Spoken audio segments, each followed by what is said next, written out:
14 वर्षांच्या मुलींना मोफत HPV लस. अमरावतीतील 13 शहरी आरोग्य केंद्रांमध्ये लसीकरण सुरू. अमरावती प्रतिनिधी. बदलत्या जीवनशैलीमुळे महिलांमध्ये गर्भाशय मुखाच्या कर्करोगाचे प्रमाण वाढत असल्याने आरोग्य विभागाने प्रतिबंधात्मक उपाययोजना सुरू केल्या आहेत. या पार्श्वभूमीवर अमरावती शहरातील 14 वर्षे वयोगटातील किशोरवयीन मुलींना HPV ह्यूमन पॅपिलोमा व्हायरस प्रतिबंधक लस मोफत देण्याचा निर्णय घेण्यात आला आहे. या मोहिमेमुळे शहरातील मोठ्या संख्येने मुलींना थेट लाभ मिळणार आहे.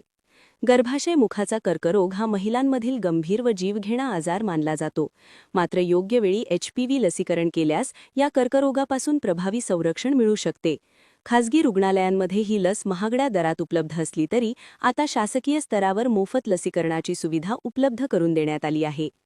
अमरावती महानगरपालिकेच्या कार्यक्षेत्रातील 13 शहरी आरोग्य केंद्रांमध्ये ही लस दिली जाणार असून यामुळे सर्वसामान्य नागरिकांना मोठा दिलासा मिळणार आहे. तज्ज्ञांच्या मते योग्य वयात HPV लस घेतल्यास भविष्यात गर्भाशय मुखाचा कर्करोगाचा धोका लक्षणीयरित्या कमी होतो. त्यामुळे पालकांनी आपल्या मुलींचे लसीकरण वेळेत करून घ्यावे असे आवाहन आरोग्य विभागाने केले आहे. या मोहिमेसाठी वैद्यकीय अधिकारी आणि आरोग्य कर्मचाऱ्यांचे प्रशिक्षण पूर्ण करण्यात आले आहे. अनुषंगाने आयोजित प्रशिक्षण सत्र अमरावतीचे वैद्यकीय आरोग्य अधिकारी डॉक्टर विशाल काळे यांच्या मार्गदर्शनाखाली पार पडले.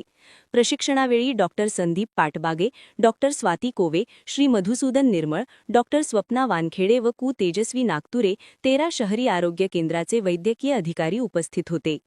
आरोग्य विभागाच्या या उपक्रमामुळे भविष्यातील पिढी अधिक निरोगी राहण्यास मदत होणार असून कर्करोग प्रतिबंधासाठी हा महत्त्वाचा टप्पा मानला जात आहे.